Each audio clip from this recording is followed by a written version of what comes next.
Merci Sylvie. Bon, un petit complément. Donc, Chloé, tu as la parole. Merci Christophe, merci à vous d'être là. Et comme tu le disais tout à l'heure, même si la salle n'est pas tout à fait remplie, ce qui compte c'est qu'on soit là, nous, on est tous des personnes engagées, je connais une bonne partie de la salle, et que ensuite ces vidéos, elles circulent. Et c'est ça aujourd'hui qui compte. Tu disais tout à l'heure, le téléphone est devenu une télévision, donc on va diffuser à donf.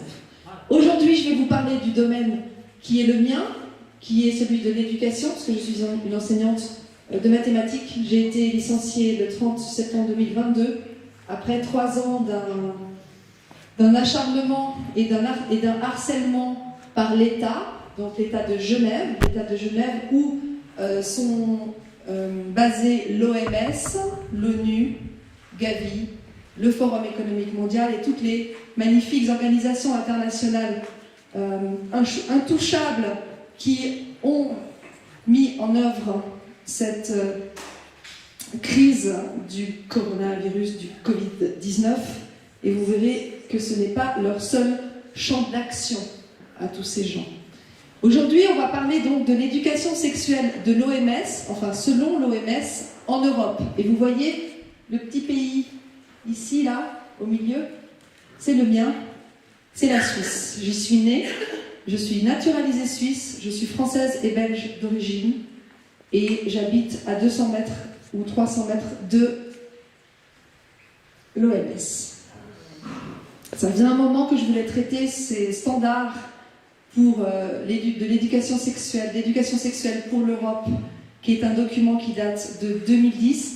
Et on va voir tout ce qui est attenant à ce document, puisqu'il y a des ramifications, comme on l'a dit avant. Je pense que ça complète bien la conférence de Marion Sigaud et de Vanessa, parce qu'on voit en fait que ces personnes sont impliquées, se connaissent, tout circule en vase clos, en circuit fermé, et que l'idéologie qu'il y a derrière, elle n'est pas en faveur de l'épanouissement, de la liberté, des droits humains et des enfants, et qu'elle se fait au détriment justement des enfants. Alors, c'était un chapitre, une conférence qui a été difficile pour moi de préparer.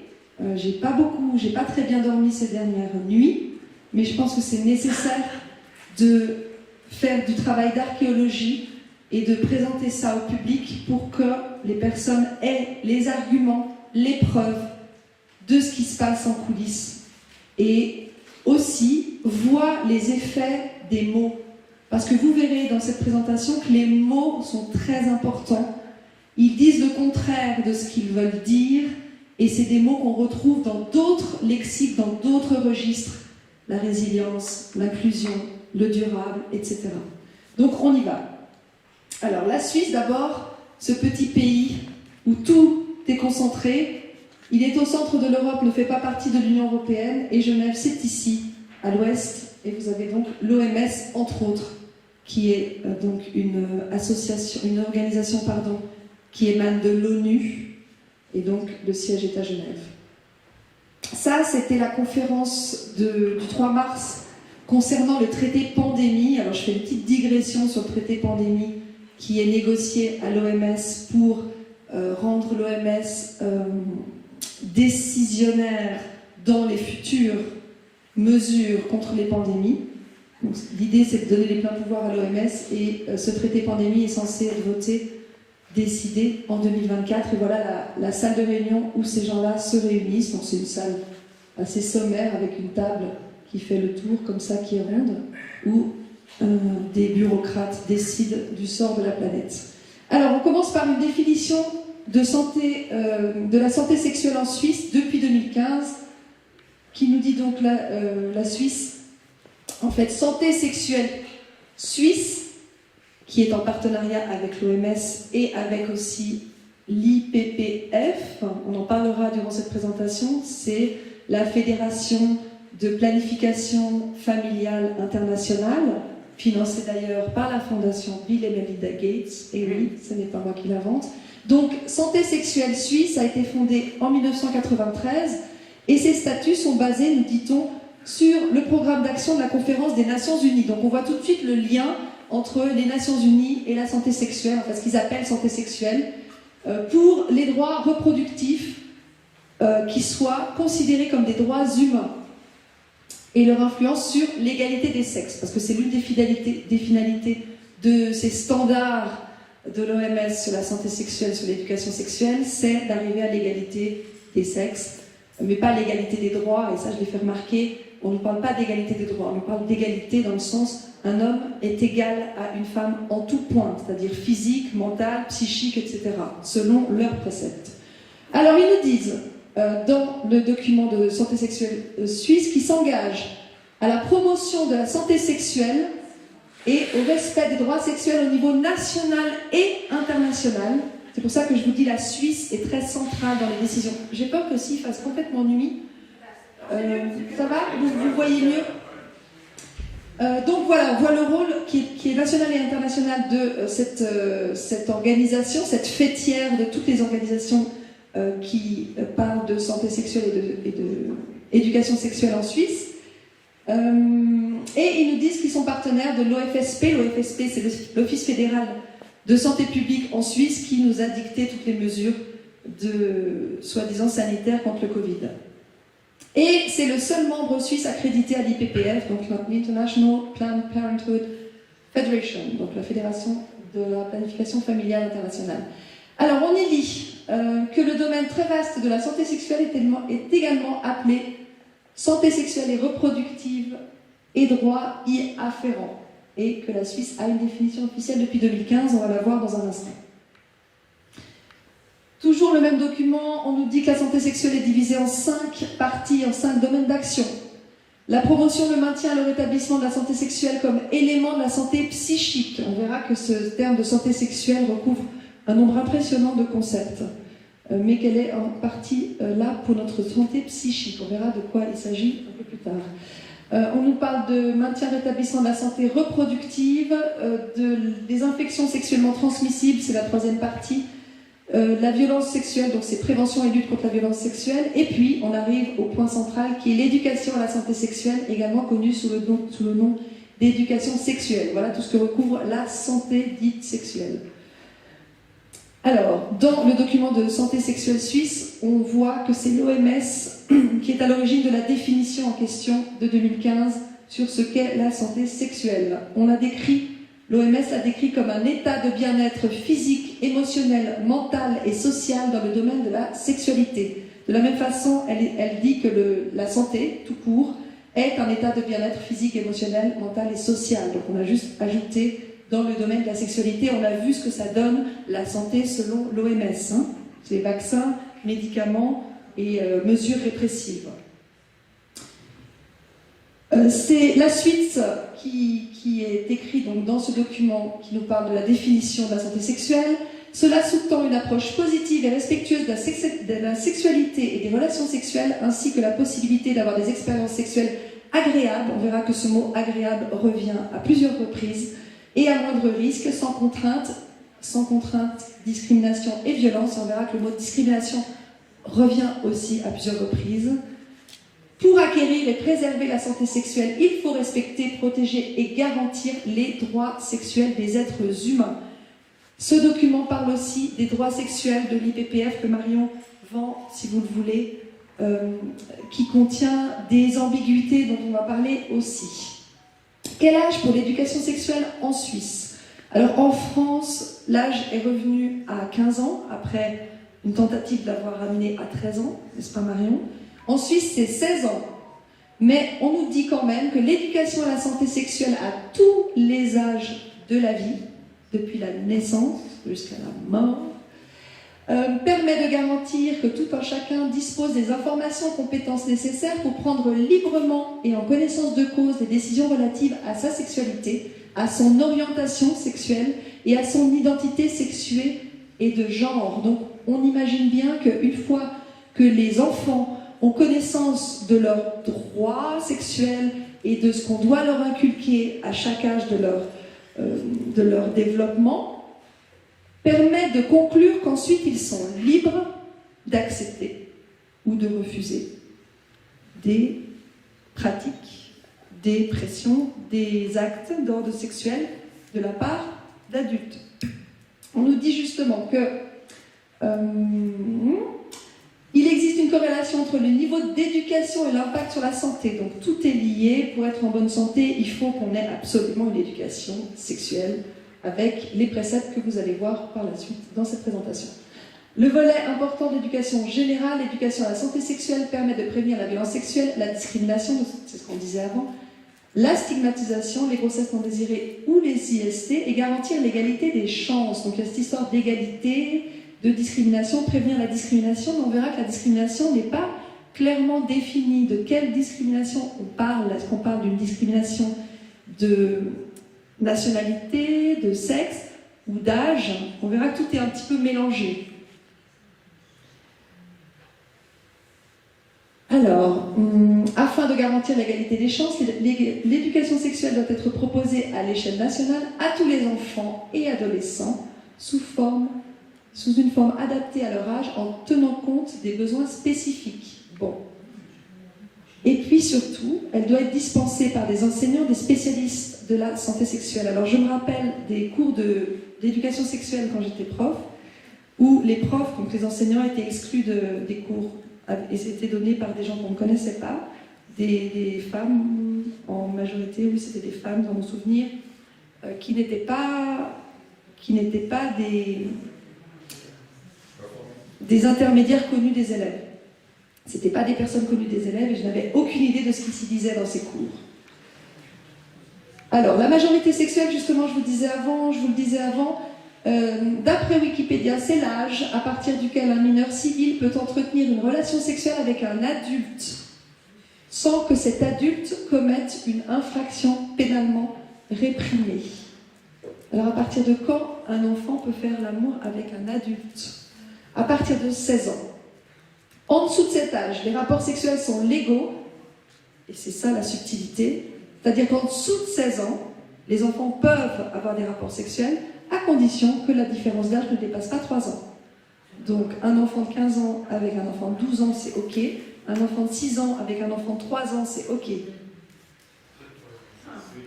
Et par contre, quand il y a un rapport d'autorité entre le mineur et l'adulte, cet âge est élevé à 18 ans. Que ce soit un prof avec son élève, que ce soit un patron avec son employé, que ce soit un supérieur, face à un subalterne, face à un subordonné. En fait, dans tous ces mots qui nous sont dits, il y a ce qu'on dit et il y a ce qu'on ne dit pas. Et il y a ce que ça implique. Donc c'est important de savoir lire entre les lignes aussi.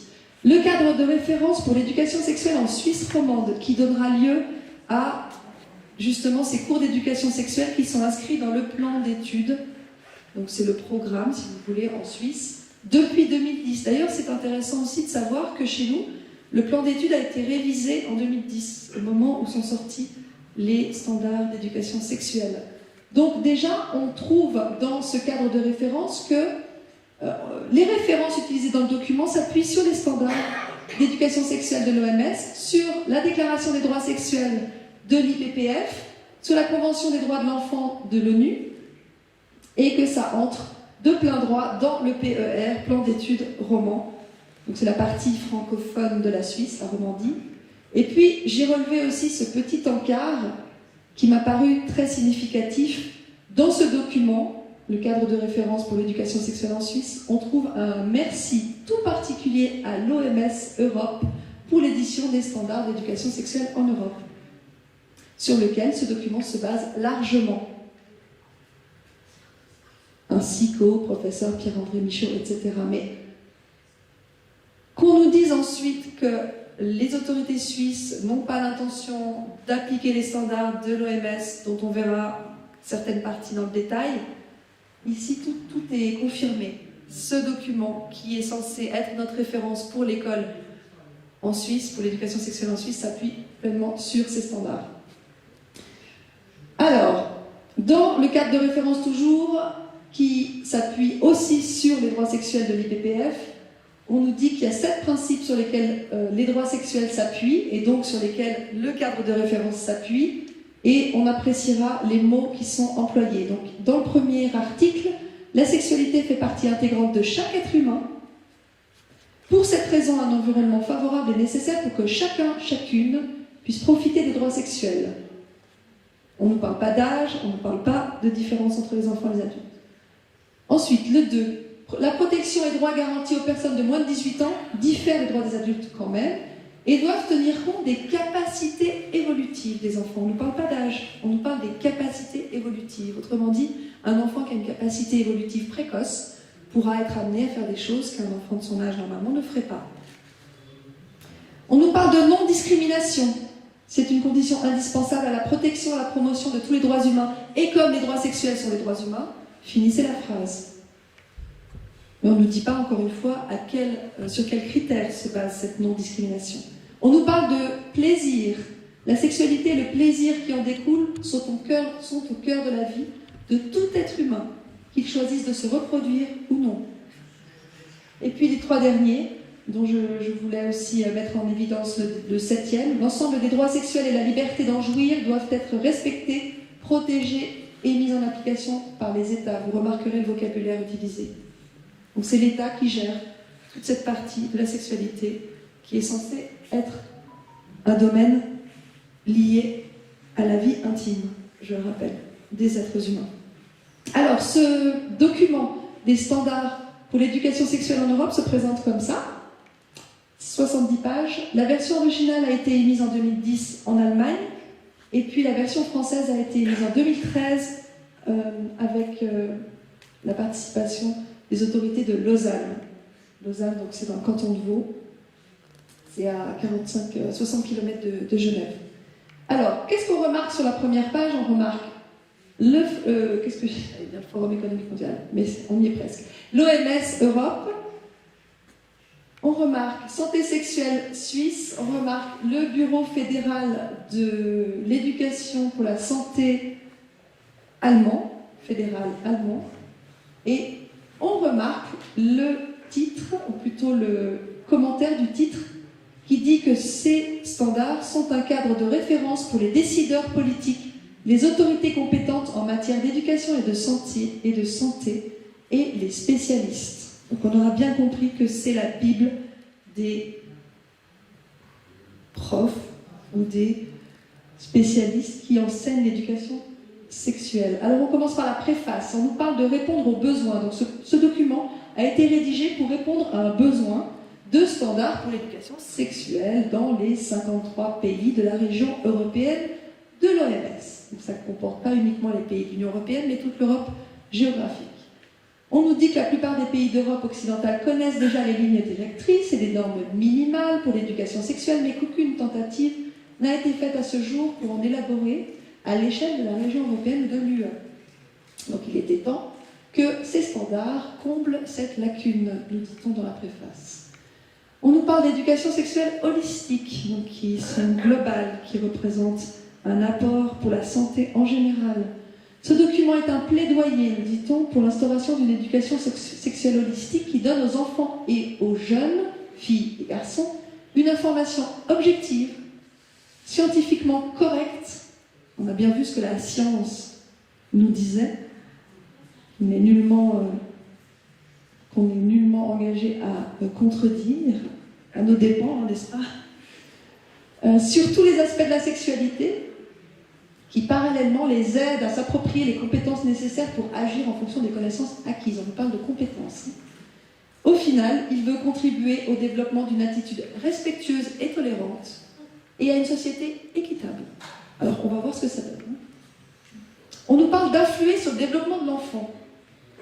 On nous dit, l'éducation sexuelle doit s'inscrire dans l'éducation au sens large, donc c'est un sujet transversal qu'il s'agira d'amener dans plusieurs matières, à plusieurs niveaux, et influer sur le développement de la personnalité de l'enfant. Donc on nous dit que ces standards sont censés former l'esprit, le développement de l'enfant, et non pas accompagner les éventuelles questions légitimes des enfants, mais bien précéder les besoins de l'enfant. Par son caractère, d'ailleurs ils insistent, ils nous disent, par son caractère anticipatif, Elle contribue à prévenir les effets potentiellement négatifs de la sexualité et à améliorer la qualité de vie, la santé, le bien-être. Oui, c'est toujours pour notre bien-être qu'on fait les choses complètement à sens contraire de la nature. C'est dire que l'éducation sexuelle holistique promeut la santé en général. Donc on met ça dans le grand bassin de la santé. Et comme la santé, c'est pour notre bien, circulez, ne vous posez pas trop de questions. Le travail de ce document a été fait par 19 spécialistes venant de 9 pays différents. Donc c'est plutôt le nord de l'Europe, la Norvège, la Suède, la Finlande, la Belgique, l'Allemagne, le Royaume-Uni, la Suisse et l'Autriche. Et on retrouve donc la Fédération de la planification familiale, la santé sexuelle suisse, de nouveau l'IPPF, on retrouve l'UNESCO, la World Population Foundation, la fondation pour la population mondiale, financée aussi par la fondation Bill et Melinda Gates. J'ai été regarder ce matin, c'est très simple, hein, vous allez sur le site de leur fondation, vous voyez tous les financements qu'ils donnent. L'histoire des centres de contraception, de la contraception encore une fois, et l'Université des sciences appliquées et des arts en Suisse. On voit que tout ça tourne autour du contrôle des naissances. D'ailleurs, on parle de planification familiale ou parentale. Pourquoi il s'agirait de planifier quoi que ce soit, en fait, si on réfléchit? Pourquoi ils s'appellent comme ça, ces organismes? Alors, l'introduction cette fois, ce que les enfants doivent savoir, c'est-à-dire que le présent document formule des standards recommandés pour l'éducation sexuelle et explique ce que les filles et les garçons devraient savoir et comprendre en fonction de leur âge. Vous verrez que les thématiques sont découpées en fonction des âges, ainsi que de leur inculquer quelles valeurs et attitudes ils devraient s'approprier afin de développer un comportement adéquat, positif et sain en matière de sexualité. Donc on nous explique comment ça marche et comment avoir le comportement adéquat en matière de sexualité. Je vous rappelle, et tout le monde le sait, que la sexualité fait partie de l'intime des personnes. De manière générale, le document veut servir à promouvoir la santé sexuelle, au moins c'est dit. Le rôle des professionnels. Alors, on nous dit en introduction de ce paragraphe qu'une grande part de l'apprentissage en matière de sexualité se déroule de manière informelle. Oui, c'est ce que j'ai dit avant. Ça fait partie de la sphère intime des personnes et des enfants, a fortiori. Pourtant, nous dit-on, les professionnels ont un très grand rôle à jouer. Les professionnels, c'est qui? C'est les écoles, les livres, les brochures, les dépliants, les CD-ROM, les sites éducatifs sur Internet, les programmes, les campagnes radio et télévision, et finalement les médecins, les personnels de médecine, les prestataires de services. Et on nous dit que ce document se concentre sur l'éducation sexuelle en classe scolaire. Alors comment s'est développée l'éducation sexuelle en Europe? Un petit historique qui nous est fourni en page 12. On nous dit que l'éducation sexuelle a officiellement démarré en Suède en 1955. Elle était obligatoire dans toutes les écoles en 1955. Ensuite en Allemagne en 1968. En Autriche en 1970. Aux Pays-Bas et en Suisse dans les années 70 toujours. Et puis la France vient un peu plus tard avec l'Angleterre, avec la Grande-Bretagne dans les années 1990, 2000, 2010. Et puis la suite, les pays du Sud rejoignent le mouvement plus tard. On nous dit aussi que la tendance générale depuis quelques décennies est à l'éducation sexuelle obligatoire. Et on précise, pour être sûr que tout le monde ait bien compris, qu'il n'y aura pas de clause d'exception qui permettrait aux parents de retirer leurs enfants de la classe s'ils ont des objections sérieuses par rapport au programme. C'est-à-dire votre enfant est obligé d'assister à ces cours. Quelques définitions nous sont prodiguées. En page 17, le sexe, c'est les caractéristiques biologiques qui définissent l'être humain, que ce soit un homme ou une femme. Je ne sais pas s'ils vont le réactualiser avec la tendance actuelle. Mais bon. La sexualité est décrite comme un aspect central de l'être humain. Alors ça, on l'a déjà dit avant, donc on a bien compris que la sexualité est au centre de tout, selon l'OMS, tout au long de la vie, et comprend le sexe, les identités, les rôles sociaux associés au genre, l'orientation sexuelle, l'érotisme, le plaisir, l'intimité, la reproduction. En termes de définition toujours, santé sexuelle. La santé sexuelle est un état de bien-être physique. Donc on nous parle de bien-être, d'agréable, de plaisir, donc vous avez remarqué. Physique, émotionnel, mental lié à la sexualité, c'est ce qu'on a dit avant. Donc c'est la définition de la santé sexuelle selon l'OMS. Et l'éducation sexuelle signifie l'apprentissage des aspects cognitifs, émotionnels, sociaux, interactifs et physiques de la sexualité. Bref, il recoupe tout ce qui concerne ce qui se passe en dessous de la ceinture. Alors les arguments selon eux. Donc on nous répète encore et toujours que les droits sexuels englobent le droit de tous à l'éducation sexuelle au cas où nous ne l'avions pas bien intégré. Ils citent l'article 8 de la Déclaration des droits sexuels de l'IPPF qui dit que toute personne sans discrimination aucune a droit à l'éducation et à l'information nécessaires et utiles pour l'exercice de sa citoyenneté dans les sphères privées, publiques, politiques. Tout est mélangé et aucune discrimination. On ne parle jamais de discrimination sur l'âge. On rejoint alors ces objectifs du millénaire. Ça vous rappelle peut-être d'autres objectifs qui vont suivre juste après, les objectifs du développement durable de l'ONU.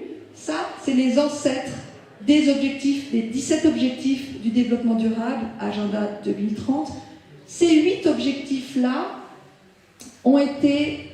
sont arrivés à échéance fin 2015 et les 17 objectifs du développement durable les ont suivis. Donc ça, c'est les OMD, les objectifs du millénaire, c'est 2000-2015. Et on nous explique en page 22 que 3 de ces objectifs-là, 3 sur 8, concernent donc la santé sexuelle et l'éducation sexuelle. Il s'agit de l'objectif 3 sur l'égalité des genres, de l'objectif 5 sur la santé maternelle et de l'objectif 6 qui inclut le VIH et le sida. C'est combattre le VIH, le sida, le paludisme et d'autres maladies. Donc on voit le lien toujours avec le fameux développement durable qui est là pour notre bien-être et pour une harmonie entre tout le vivant, les plantes, les animaux, les êtres humains. On rappelle l'agenda 2030, 17 buts du développement durable auquel adhère Santé Sexuelle Suisse, donc c'est un partenaire de Santé Sexuelle Suisse, qui a été émis en septembre 2015 avec ses 17 objectifs, il n'y a pas de S à 17, donc pas de pauvreté, plus de faim. J'ai mis en rouge les concepts qui concernent justement la santé sexuelle et l'éducation sexuelle. Bonne santé et bien-être, éducation de qualité, je pense que j'aurais pu également mettre éducation de qualité dedans. Égalité entre les sexes, eau propre et assainissement. Je sais pas, j'en profite pour faire une petite parenthèse sur l'eau propre. En ce moment, c'est l'obsession de Macron et de l'ONU. L'eau propre, c'est-à-dire contrôler l'eau, comme le souhaitait Peter Brabeck, ex-président de Nestlé, qui est vice-président du Forum économique mondial d'ailleurs, qui disait en 2005 que l'eau était une denrée marchande comme les autres et qu'il s'agissait de la privatiser. Donc l'objectif, c'est de la contrôler, y compris l'eau des rivières, l'eau potable partout. Énergie propre et d'un coût abordable, travail décent et croissance, industrie, innovation et infrastructure, plus d'égalité, donc inégalité réduite, ville et communauté durable, on pense aux smart cities qui nous contrôlent du réveil au coucher, consommation, production responsable, lutte contre les changements climatiques. On ne parle pas de réchauffement, on parle de changement. Vie aquatique, donc contrôle de la vie aquatique, vie terrestre, contrôle de la vie terrestre, paix, justice, institutions efficaces, partenariat pour les objectifs mondiaux. Partenariat pour les objectifs mondiaux, autrement dit, nouvel ordre mondial. Alors, on nous dit encore, j'arrive avec le détail de ce qui est préconisé par ces standards, mais on nous dit encore, par rapport au développement psychosexuel de l'enfant, que les stades de développement sexuel sont exposés en détail pour expliquer l'importance qu'il y a à commencer l'éducation sexuelle le plus tôt possible, aussi tôt que possible. Et que, idéalement, donc c'est ce qu'on disait quelques slides avant, idéalement, les différents sujets sont introduits avant que l'enfant arrive au stade correspondant de développement. Donc c'est voulu. On anticipe à chaque fois le développement de l'enfant. Alors, de 0 à 1 an, les bébés, ça c'est des extraits du document des standards d'éducation sexuelle. Les bébés s'emploient à découvrir le monde qui les entoure. Ils sucent leurs jouets, regardent des visages ou des choses qui bougent, écoutent les bruits et la musique. Ils découvrent aussi leur propre corps. Ils se touchent eux-mêmes, touchent parfois aussi leur partie génitale, plutôt par hasard que délibérément. On nous met dans l'ambiance. De 2 à 3 ans, ils commencent à délibérément toucher leur partie génitale parce que cela leur fait du bien. De 2 à 3 ans.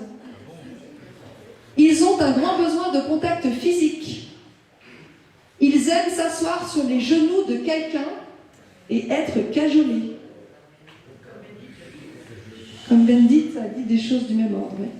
Un peu de silence, s'il vous plaît, derrière. Ça De 4 à 6 ans. Oui, je pense que c'est bien aussi que chacun puisse s'exprimer au moment où ça passe. On écoute là parce qu'il y a un fond sonore. ça fait de l'écho, Ça fait de l'écho. Ok. De 4 à 6 ans, désormais, l'enfant explore son corps et le corps des autres. Plutôt par le jeu sexuel, jouer au papa-maman, au docteur, d'abord ouvertement, puis en cachette, parce qu'ils ont appris qu'ils ne doivent pas se montrer nus en public. Tout est officiel. Je donne tous les liens. Le document fait 70 pages. Et là, je vous donne les pages à chaque fois. Là, c'est la page 25, par exemple. 4 à 6 ans toujours. Il y a un mot qui m'a interpellée dans ce petit paragraphe qui semble innocent. La phase des vilains mots. Les enfants découvrent les limites. Ils remarquent que dire certains mots suscite la réaction des gens. Comme c'est amusant et excitant, ils répètent ces mots. Pourquoi le mot excitant arrive dans ce paragraphe? C'est un lexique en fait qui est utilisé en permanence. Ensuite, on nous parle de fantasmes. Entre 7 et 9 ans, les enfants fantasment beaucoup à partir de ce qu'ils voient autour d'eux, famille, école, télévision. Leurs fantasmes porteront par exemple sur l'amour, parfois aussi sur le fait d'être amoureux d'un enfant du même sexe. 7-9 ans. Tant qu'à faire. Bah oui. Les partenaires. Alors le mot partenaire aussi est utilisé de façon très ambiguë dans ce document. J'en ai relevé certaines parties. Page 28-29. On nous dit que les destinataires et les partenaires de l'éducation sexuelle peuvent se recouper et leurs rôles respectifs alterner. Ok, on verra qui sont les partenaires. Les jeunes en sont eux-mêmes le parfait exemple. On les considère souvent uniquement en tant que groupe cible, alors qu'ils sont aussi des partenaires influents. Donc les jeunes sont des partenaires. Ok.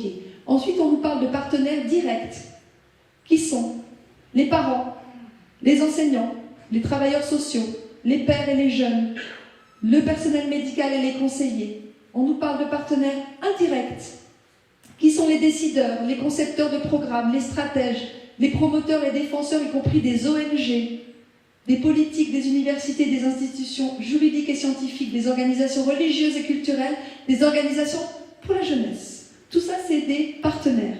Enfants, parents, éducateurs, décideurs politiques, ONG, enseignants, etc.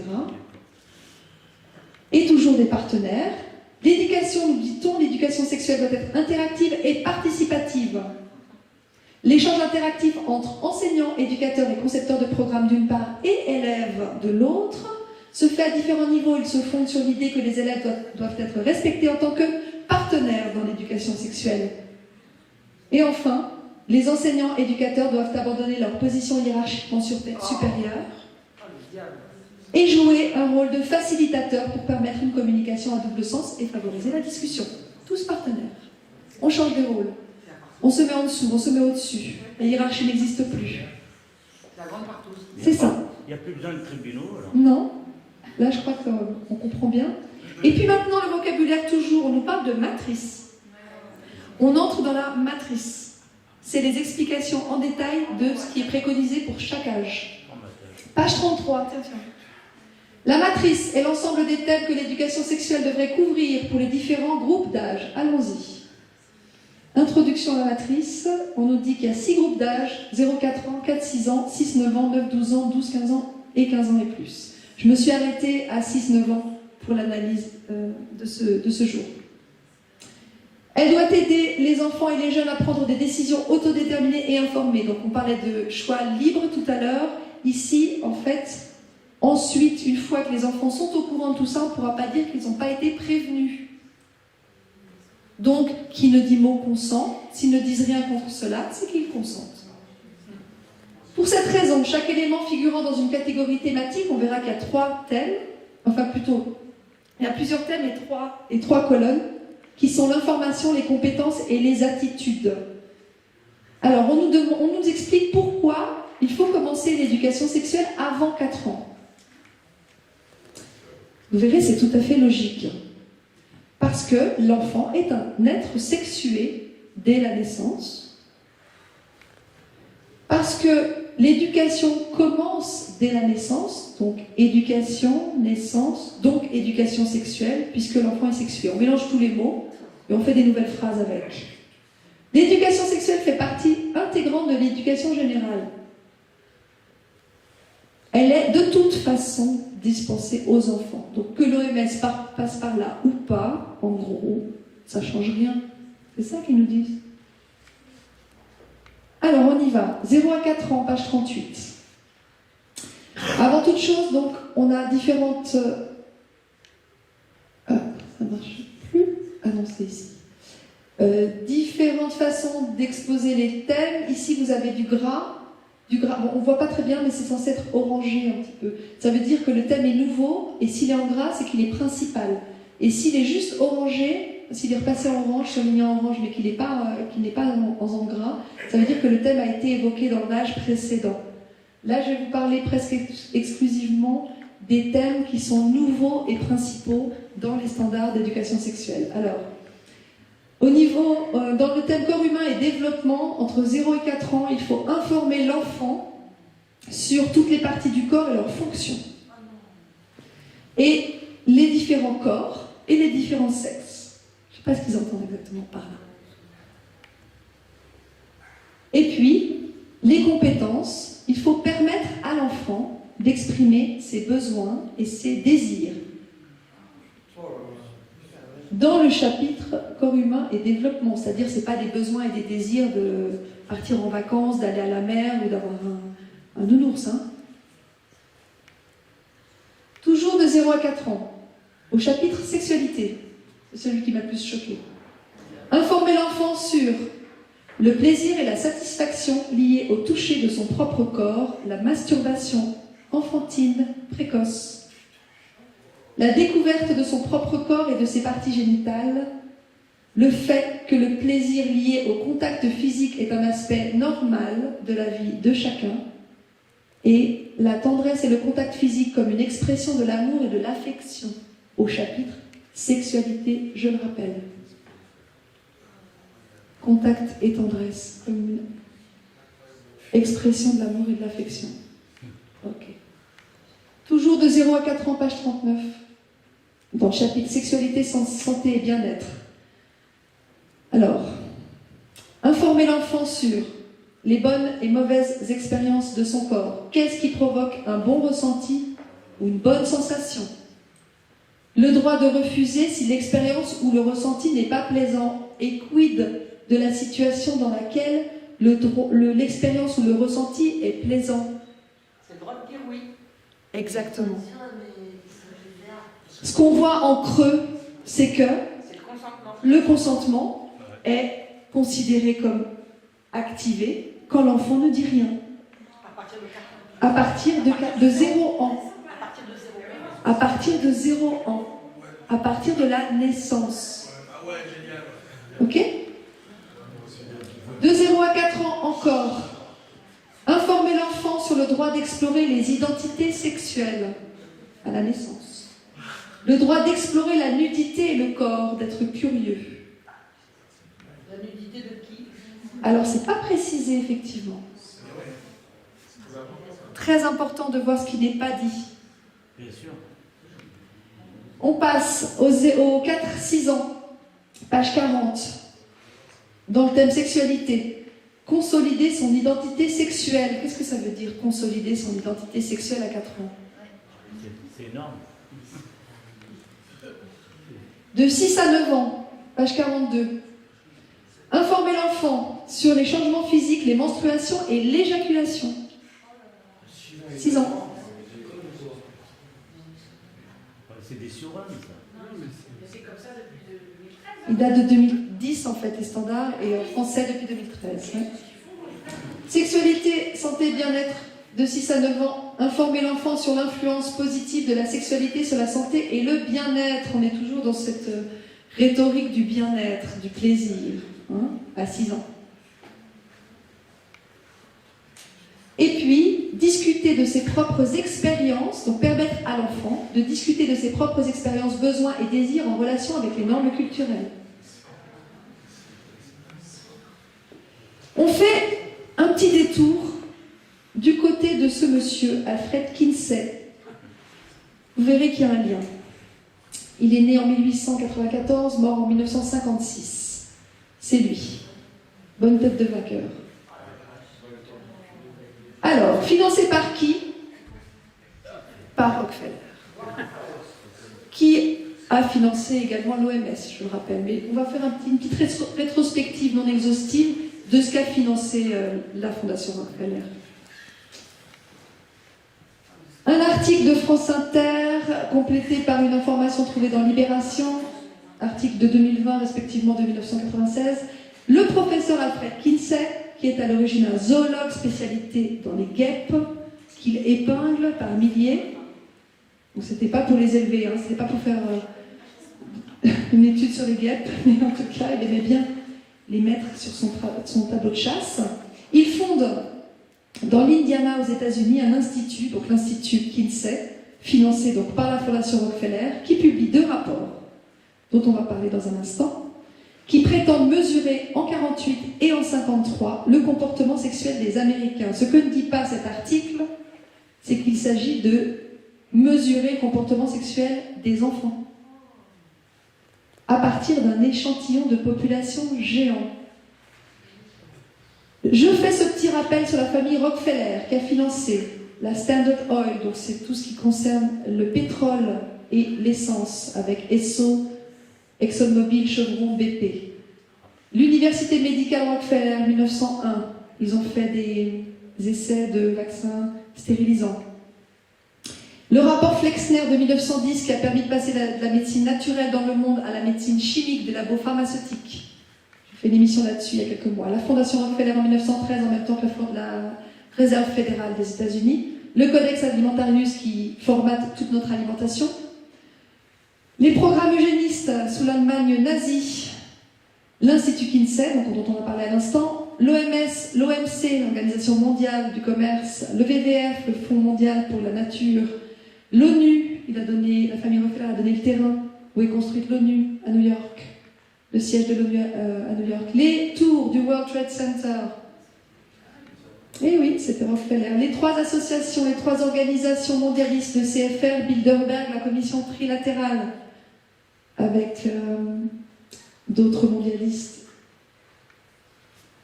La Réserve fédérale, donc la Banque centrale américaine, qui rachète d'ailleurs le Crédit Suisse en partie chez nous en ce moment, qui avait sauvé l'UBS en 2008. La Société américaine de cancer, qui a déclaré que finalement les hydrocarbures ne pouvaient pas causer le cancer, mais vu qu'ils étaient propriétaires de tout ce qui était pétrole, forcément, ça arrange bien les bidons. Qui est en partenariat avec Pfizer d'ailleurs, hein, la société de cancer. L'Université de Chicago, qui est l'école de pensée de Milton Friedman, qui est à l'origine du néolibéralisme. Et IDE 2020, qui s'associe avec Gavi pour faire l'identification digitale. La liste est beaucoup plus longue que celle-ci, mais j'avais plus de place, donc j'ai fait une sélection. Revenons sur Kinsey, les rapports Kinsey. 1948, le premier rapport, comportement sexuel de l'homme, en anglais, Sexual Behavior of the Human Male. L'équivalent pour la femme en 1953, Sexual Behavior of the Human Female, comportement sexuel de la femme, qui contiennent ce qui suit. Alors attention, c'est pas très net, mais on comprend l'essentiel. Donc celui-ci vient du rapport sur les hommes, 1948, qui s'appelle Expérience des orgasmes chez les préadolescents. Donc c'est ça qui est écrit ici. Qu'est-ce que c'est qu'un préadolescent? Ça commence à 2 mois. Ici vous avez les âges Donc vous avez 2 mois, 3 mois, 4 mois, 5 mois, jusqu'à 12 mois. Ensuite, vous avez jusqu'à 1 an. Donc là, c'est la somme de tous ces âges. Ensuite, vous avez jusqu'à 2 ans, 3 ans, 4 ans, 5 ans, 6 ans, jusqu'à 15 ans. Alors, qu'est-ce qu'on voit? On voit en conclusion que 65% des enfants violés auraient, alors il n'évoque pas le terme de violé, ça c'est moi qui l'ai rajouté, auraient eu un orgasme. Donc c'est 206 enfants sur 317, donc 317 enfants testés. On ne sait pas exactement comment. Et on voit ici donc que les enfants de moins d'1 an sont au nombre de 28. Que sur ces enfants-là, ici vous avez à gauche cases not, c'est pas très facile, not reaching climax. Donc climax c'est orgasme. Donc ceux qui n'atteignent pas l'orgasme, il y en a 19 sur les 28, et ceux qui l'atteignent, il y en a 9, soi-disant.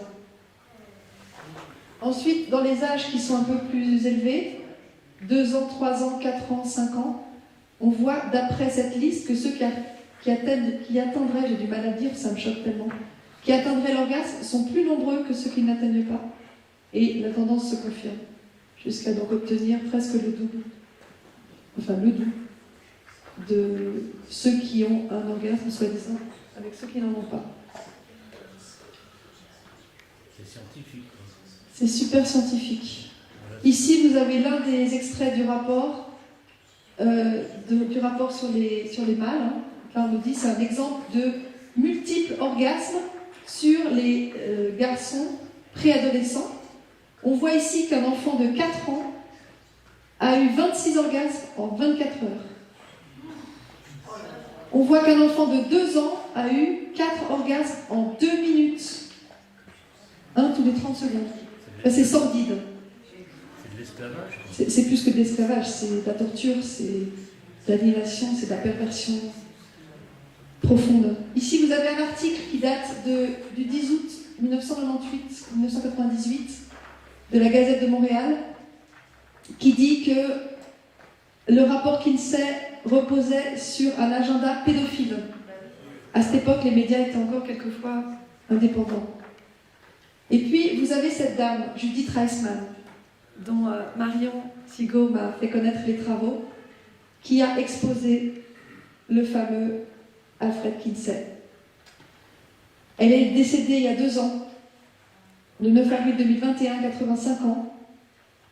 Son combat, c'était sauver les enfants de ces adultes pervers qui veulent les sexualiser dans les faits, depuis la naissance, et le faire accepter par la société. Donc, ils veulent faire accepter par la société la sexualisation depuis la naissance des enfants.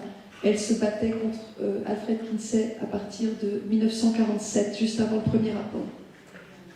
Donc, elle disait qu'un certain docteur Alfred Kinsey, père de la révolution sexuelle et de la théorie du genre, on verra par la suite que c'est lui qui a initié tout ça, s'était lancé dans des expériences de viol sur enfants.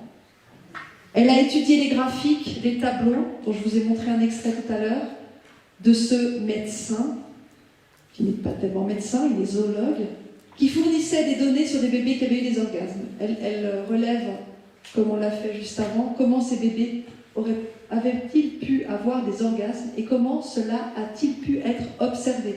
Un enfant de 4 ans aurait eu 26 orgasmes en 24 heures. Quelques articles de journaux qu'il est difficile de lire, mais dont j'arrive à lire quand même ici.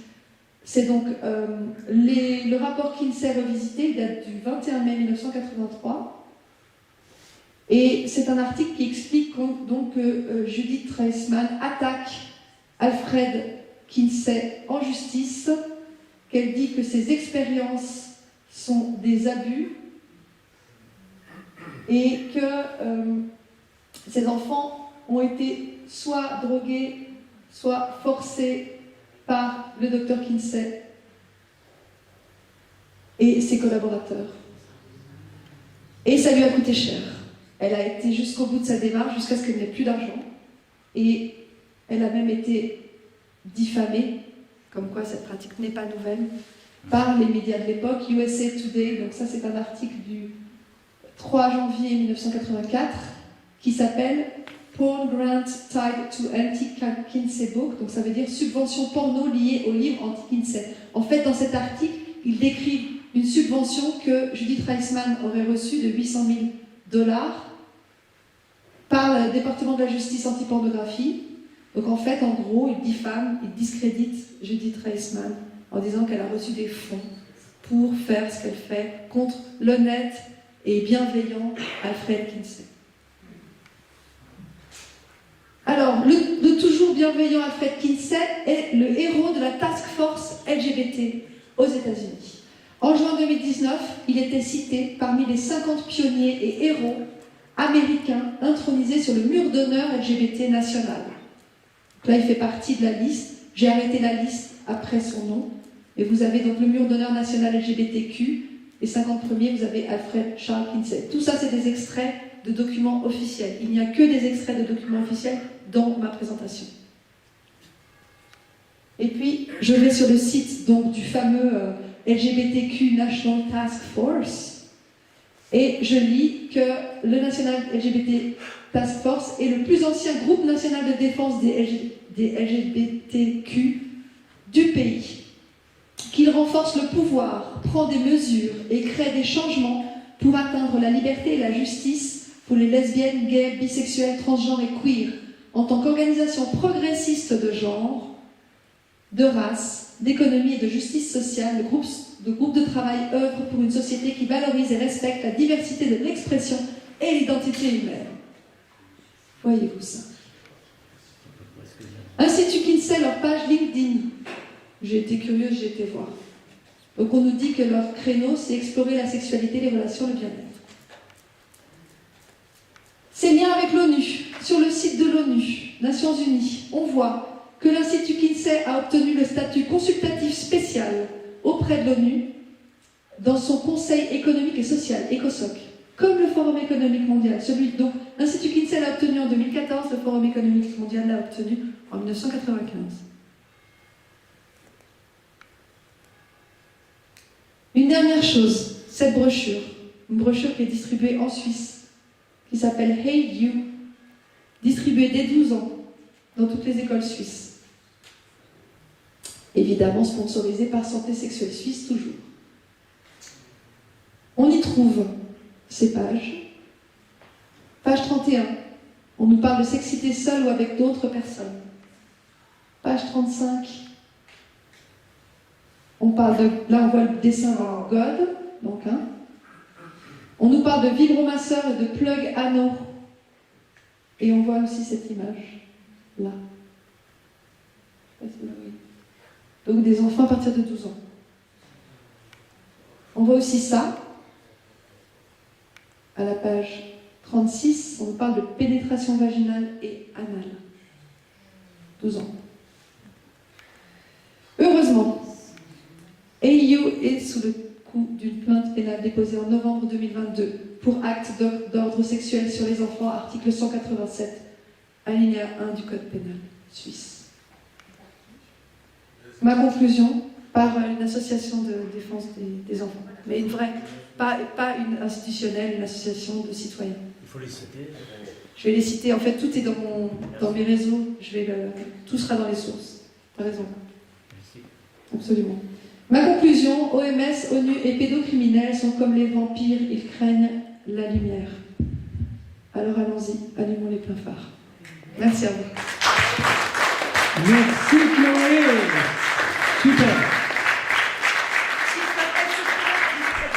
Alors, vous comprenez bien que ce qu'elle vient de dire, qui vient d'être enregistré, ça va circuler. S'il te plaît, est-ce que je peux rajouter quelque chose tout de suite? Vas-y. Parce qu'il faut pas le faire quand il est chaud. Tout ce qu'a dit, je confirme absolument tout, je veux dire, ça fait partie de mettre en mots. Je voudrais dire que... Ah, je voulais juste qu'on te voit mieux. C'est bon. La façon dont les orgasmes ont été obtenus sur les enfants par Kinsey, c'est ça qui est très très important, et Judith se les fait confirmer. Judith, je la connaissais personnellement, hein, elle est venue chez moi, elle dit que il est avéré que ce qui était considéré comme orgasme, puisque un enfant de 2 mois ne pouvait pas dire, c'était les hurlements, le halètement, les convulsions, les évanouissements et les tentatives de fuite des enfants. Voilà. Merci pour ce Donc, là, Marion, elle vient de vous expliquer ce que c'était que le mensonge. Voyez? Eh ben, les mensonges, on les retrouve partout dans tous les domaines. Merci Voilà. beaucoup. Donc, en tout cas, Chloé, c'est... Tout est documenté. Voilà. Donc, Et c'est ça que j'aime faire, c'est vraiment mettre en lumière ce qui existe au niveau de ce qui est officiel. donc, on a des réunions, même si les images qui sont prises vont partir sur tous les réseaux, mais partout. Celles que vous avez prises avec vos téléphones et tout, vous aurez le droit de les publier, de les envoyer. Faites-les circuler. D'accord? Plus il y aura de monde qui feront circuler ces images-là, plus ça emmerdera le système. Et surtout, plus on sortira de ce système Voilà. pervers. Bien sûr. Donc voilà, donc c'était riche d'enseignements. Hein, donc en tout cas, Chloé... Merci beaucoup. Oui, donc, alors,